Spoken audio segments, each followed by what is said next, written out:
Oke baik, Assalamualaikum warahmatullahi wabarakatuh. Bapak Ibu Guru yang terhormat, jumpa lagi di channel Guru Abad 21, channelnya para guru Indonesia. Kabar baik yang ditunggu-tunggu Bapak Ibu terpantau sejak tadi malam. Bapak Ibu itu sudah berjalan pencairan triwulan 3. Ini kami tampilkan ya update terbarunya dari rekan-rekan guru hari Jumat kemarin tanggal 17 Oktober. Kalau kita lihat postingannya ini menampilkan screenshot SMS banking pencairan TPG triwulan 3-nya. Ini beberapa postingan kami tampilkan juga yang lain ya. Ini keterangannya juga non ASN untuk Tasikmalaya Jawa Barat sudah meleleh. Dan memang Bapak Ibu pantauan dari kami mayoritas ya terpantau pencairan hari ini itu adalah untuk kategori non ASN Bapak Ibu. Kategori non ASN. Jadi selamat untuk teman-teman yang sudah menerima. Semoga kategori ASN juga segera mencair Bapak Ibu untuk triwulan 3-nya.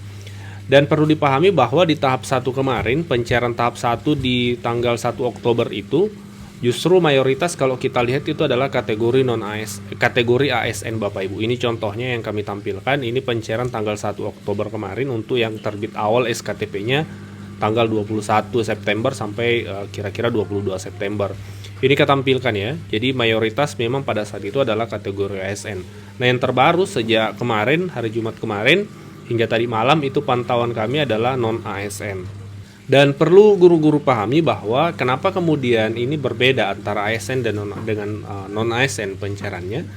Karena memang di pusat itu Bapak Ibu ada 2 penyalur TPG. Jadi memang pencairan sekarang dilakukan oleh pusat tapi tidak dari satu sumber Bapak Ibu. Untuk teman-teman guru ASN itu tunjangan sertifikasinya disalurkan atau dicairkan oleh jajaran Kementerian Keuangan.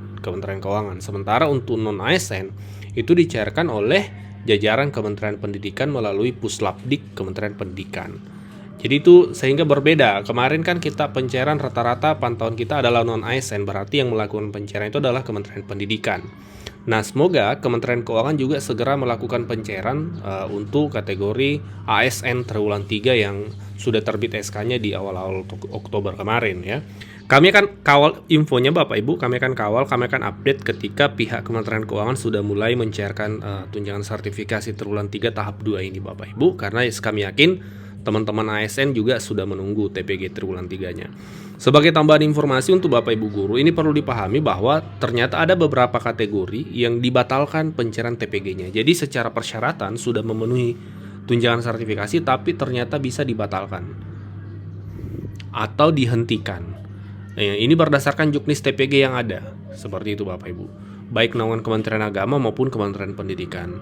Perlu kita pahami jangan sampai ini terjadi Bapak Ibu. Mari kita simak sama-sama. Masing-masing dari juknis baik Kemenak maupun Kementerian Pendidikan itu masing-masing ada kategori guru yang tidak bisa menerima tunjangan profesi guru. Dan ini regulasi masih berlaku sampai sekarang Bapak Ibu ya.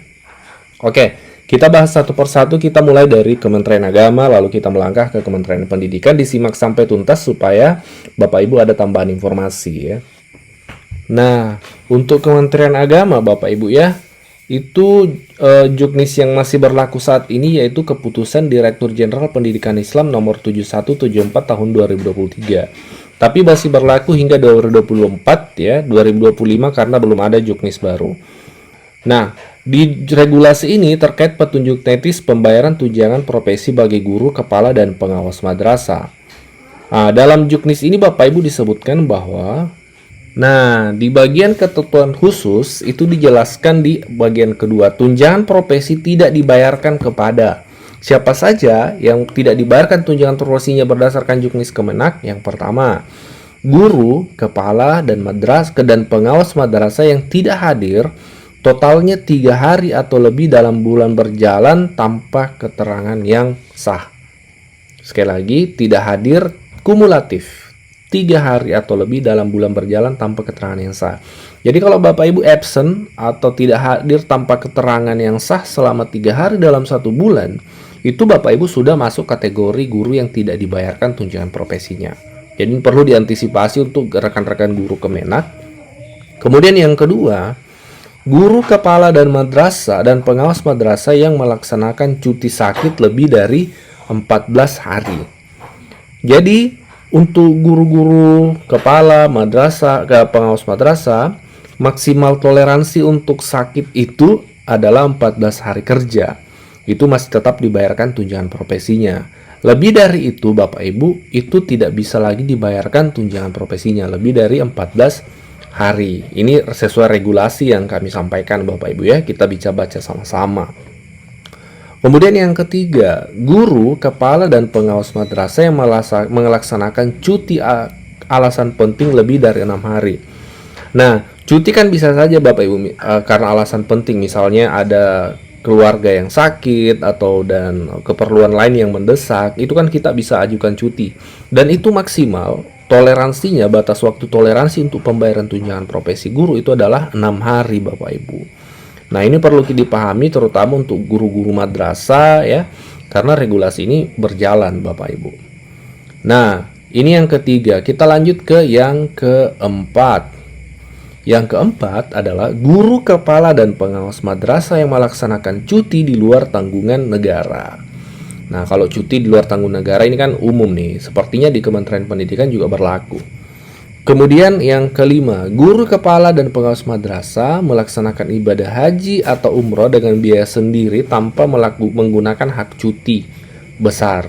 Jadi kalau pergi umroh atau haji itu boleh saja dibayarkan tunjangan profesinya dengan catatan menggunakan hak cuti besarnya. Ya, jadi harus ada keterangan cuti besar.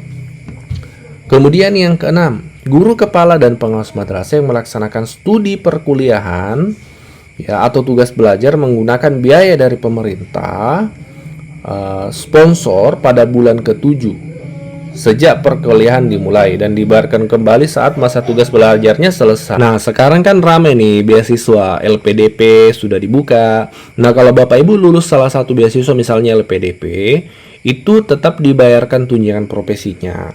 Nanti dihentikan pada bulan ke-7 nih. Ini bagusnya karena jadi awal beasiswa bulan pertama sampai bulan ke-6 itu tetap menerima. Nanti di bulan ke-7 baru tunjangan profesinya dihentikan. Nanti dilanjutkan kembali kalau tugas belajarnya sudah selesai. Nah, ini nih 6 kategori guru di naungan Kemenak yang tunjangan profesinya dihentikan. Ini perlu dipahami dan diantisipasi jangan sampai terjadi ke depan karena tidak paham regulasi ini ya. Oke, sekarang kita melangkah ke naungan Kementerian Pendidikan. Untuk naungan Kementerian Pendidikan Dasar dan Menengah, regulasi yang masih berlaku hingga hari ini adalah Permendikbud nomor 45 tahun 2023. Ini berjalan 2024 dan hingga saat ini belum ada regulasi pengganti, jadi ini yang masih berlaku. Nah, ini terkait Juknis tunjangan guru ASN daerah. Apa saja kategori guru yang tidak menerima tunjangan profesi seperti di Kemenak tadi? Apakah sedetail di Kemenak tadi atau seperti apa? Kita cek sama-sama. Nah, ada di pasal 17 Bapak Ibu, kita baca. Pemerintah daerah sesuai dengan kewenangannya menghentikan, memang ada redaksi, menghentikan pembayaran tunjangan profesi, tunjangan khusus tamsil ya, guru ASN di daerah jika yang pertama tentu misalnya meninggal dunia ya, tentu tunjangannya dihentikan. Yang kedua, mencapai batas usia pensiun. Kemudian melaksanakan cuti sakit lebih dari 6 bulan. Kemudian mengundurkan diri atas permintaan sendiri. Kemudian dipidana penjara berdasarkan putusan pengadilan yang mempunyai kekuatan hukum tetap. Kemudian mendapat tugas belajar. Kemudian tidak lagi menduduki jabatan fungsional guru ASN. Misalnya pindah ke struktural ya tentu tidak dapat. Jadi kalau kita lihat di Juknisnya Kementerian Pendidikan itu tidak secara detail dijelaskan ya, seperti di naungan Kemenak. Ini yang kami dapatkan, silahkan dikoreksi jika keliru, ditambahkan jika ada yang kurang ya. Nah, terkait cuti di naungan Kementerian Pendidikan, seperti apa regulasinya kan, misalnya cuti yang mana yang bisa ditoleransi untuk tunjangan profesi. Nah, di sini disebutkan di pasal 16 bahwa ini kita zoom ya supaya bisa kita lihat sama-sama. Guru ASN di daerah yang melaksanakan cuti sesuai dengan ketentuan perundang-undangan mengenai pelaksanaan cuti ASN tetap memperoleh tunjangan profesi, tunjangan khusus, tamsil jika diusulkan oleh dinas. Cuti apa saja yang dimaksud? Pertama, cuti tahunan, cuti besar, cuti sakit, cuti melahirkan ya. Kemudian cuti karena alasan penting dan cuti bersama. Jadi 6 cuti ini tetap menerima tunjangan profesinya, seperti itu. Ketentuan penerimaan tunjangan profesi ya, sebagaimana dimaksud pada ayat 1 dikecualikan bagi guru ASN yang melaksanakan cuti di luar tanggungan negara. Jadi sama di Kemenak tadi, kalau cutinya di luar tanggungan negara itu tidak menerima tunjangan profesi ya. Guru ASN di daerah yang melaksanakan cuti studi sesuai dengan peraturan perundang-undangan mengenai tunjangan ASN tetap memperoleh tunjangan profesi dan seterusnya. Jadi ini 6 cuti ya yang tetap ditoleransi mendapatkan tunjangan profesi. Silahkan diskusi, silahkan dikoreksi jika ada yang keliru, ditambahkan jika ada yang kurang. Kita diskusi di kolom komentar. Semoga informasi ini bermanfaat untuk kita semua. Wassalamualaikum warahmatullahi wabarakatuh.